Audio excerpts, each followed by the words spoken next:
Bismillahirrahmanirrahim. Assalamualaikum warahmatullahi wabarakatuh.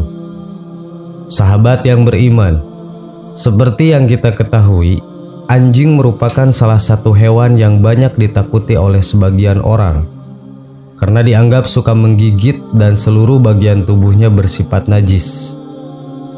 Namun tahukah kamu, pada zaman Nabi Muhammad SAW terdapat seekor anjing yang pemberani membela Rasulullah dan sahabat Nabi ketika beliau dihina.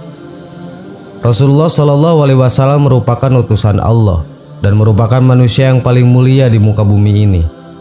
Oleh karena itu, siapapun pasti tidak akan rela jika baginda SAW dihina. Bahkan hewan pun ikut memperlihatkan sikap ketidaksukaannya ketika Rasulullah dihina. Salah satunya diperlihatkan oleh seekor anjing. Kisah yang pertama yaitu seperti yang diriwayatkan oleh Jamaluddin Ibrahim bin Muhammad At-Tibi. Terdapat seekor anjing yang marah ketika mendengar seorang penguasa Mongol yang menjadi Nasrani menghina Rasulullah SAW. Suatu hari, para penguasa Mongol berkumpul pada suatu acara. Salah satu dari mereka memberikan sambutan berupa pidato. Namun dalam sambutannya terdapat kata-kata yang berisi penghinaan kepada Rasulullah SAW. Dikarenakan orang tersebut terus-menerus melakukan penghinaan kepada Rasulullah, maka seekor anjing yang berada di ruangan tersebut tiba-tiba menerkam dan mencakar wajah orang tersebut. Sampai akhirnya para hadirin yang hadir dalam ruangan tersebut melerai keduanya dan kembali mengikat anjing tersebut. Lalu terdapat salah seorang hadirin berkata, "Hal ini karena hinaanmu kepada Muhammad." Namun orang yang menghina itu berkata, "Bukan, tetapi anjing itu terlalu peka. Dia melihat tanganku bergerak ke arahnya, jadi dia mengira bahwa aku akan memukulnya." Kemudian ia kembali melakukan penghinaan kepada Nabi Muhammad dan mengulangi hinaan tersebut secara terus-menerus. Pada akhirnya anjing yang tadi sudah diikat kembali menyerangnya dengan cara mencakar-cakar wajahnya dan menggigit lehernya, lalu menarik lehernya hingga putus sampai akhirnya orang tersebut meninggal dunia. Namun yang perlu kita ketahui yaitu terdapat hikmah dari kisah ini. Setelah kejadian ini, ada kurang lebih sebanyak 40.000 orang Mongol yang memutuskan untuk berpindah agama dari Nasrani menjadi memeluk agama Islam.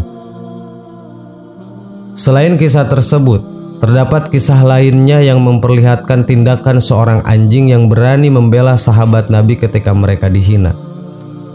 Dalam kisah yang diriwayatkan oleh Anas bin Malik, pada mulanya ketika Rasulullah sedang duduk-duduk dengan sahabatnya, kemudian datanglah seorang sahabat dengan kaki yang berlumur darah.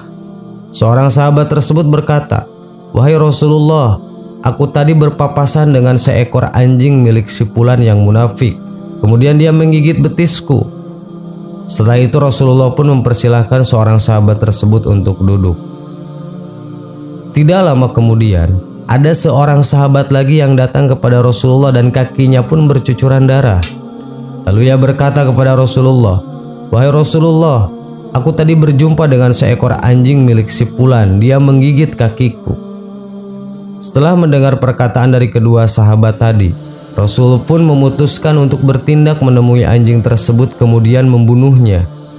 Namun ketika Rasulullah sedang menemui anjing tersebut dan salah satu sahabatnya mengarahkan pedang ke anjing tersebut mendekati Rasulullah dan berkata dengan bahasa yang fasih selayaknya manusia, "Janganlah kalian membunuhku, sebab aku merupakan seekor anjing yang beriman kepada Allah dan Rasul-Nya."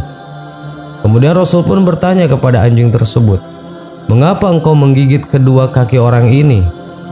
Anjing tersebut pun menjawab, "Wahai Rasulullah, aku adalah anjing yang diperintahkan oleh Allah untuk menggigit siapa saja yang berani mencela Umar bin Khattab dan Abu Bakar As-Siddiq." Karena mendengar perkataan dari anjing tersebut, kedua sahabat Rasulullah yang kakinya digigit tadi pun mengakui kesalahannya dan mereka berjanji untuk bertaubat kepada Allah Subhanahu wa Ta'ala dan Rasul-Nya. Begitulah kisah seekor anjing yang berani membela serta tidak terima ketika Rasulullah dan sahabatnya yaitu Umar bin Khattab dan Abu Bakar As-Siddiq dihina.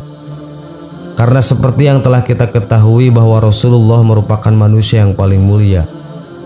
Selain itu, kedudukan Umar bin Khattab dan Abu Bakar As-Siddiq di sisi Rasulullah sangatlah mulia, sehingga semua makhluk akan sangat menyayangi Rasulullah dan para sahabatnya, termasuk anjing sekalipun.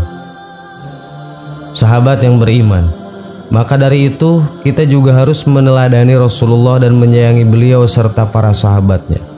Selain itu, tidak sepatutnya juga kita melukai atau bahkan sampai membunuh anjing.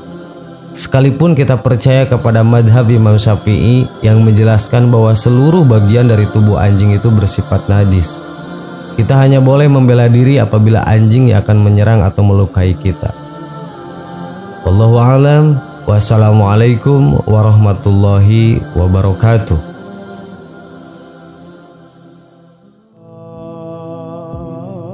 Bismillahirrahmanirrahim. Assalamualaikum warahmatullahi wabarakatuh. Sahabat yang beriman, dua makhluk yang dilaknat Allah, yakni iblis dan Fir'aun, pernah bertemu. Keduanya bahkan sempat terlibat percakapan. Raja Zolim yang dikenal dengan panggilan Fir'aun itu telah membunuh setiap anak laki-laki yang lahir. Karena peramalnya bilang bakal ada seorang anak lelaki yang akan meruntuhkan kekuasaannya. Namun demikian, usahanya tidak terhasil berhadapan dengan kehendak Allah. Seorang anak yang ditakutinya itu malah terselamatkan, bahkan tinggal di istananya dan menjadi buah hati istrinya. Ketika sudah dewasa, anak itu Musa alaihissalam diutus oleh Allah Subhanahu wa Ta'ala untuk memperingatkan Fir'aun dan kaumnya. Fir'aun tetap berlaku zalim dan mengaku sebagai Tuhan yang diwajibkan rakyatnya untuk menyembahnya. Mukjizat Nabi Musa alaihissalam tetap saja diabaikan, padahal para penyihir Fir'aun telah terkalahkan oleh mukjizat itu. Para penyihir Fir'aun tunduk dan beriman kepada Nabi Musa usai kompetisi yang diselenggarakan Fir'aun. Setelah peristiwa itu, Fir'aun tetap merajalela. Dia bahkan menghukum mati para penyihir yang tobat itu. Fir'aun juga memporak-porandakan fitnah dan tetap ingin menjadi raja yang disembah. Dalam sebuah kisah yang ditulis dalam kitab An-Nawadir karya Syekh Syihabuddin Ahmad Ibnu Salam Al-Misri Al-Qulyubi Asy-Syafi'i, dikisahkan suatu hari iblis mendatangi Fir'aun. Iblis berkata, "Apakah kau mengenaliku?" "Ya," sahut Fir'aun. "Kau telah mengalahkanku dalam satu hal," kata iblis. Fir'aun bertanya, "Apa itu?" "Kelancanganmu mengaku sebagai Tuhan. Sungguh aku lebih tua darimu, juga lebih mempengetahuan daripada kuat ketimbang dirimu. Tapi aku tidak berani melakukannya," ucap iblis. "Kau benar, tapi aku akan bertaubat," kata Fir'aun. Iblis menimpal, "Jangan buru-buru begitu. Penduduk Mesir sudah menerimamu sebagai Tuhan rumah jika kau bertaubat.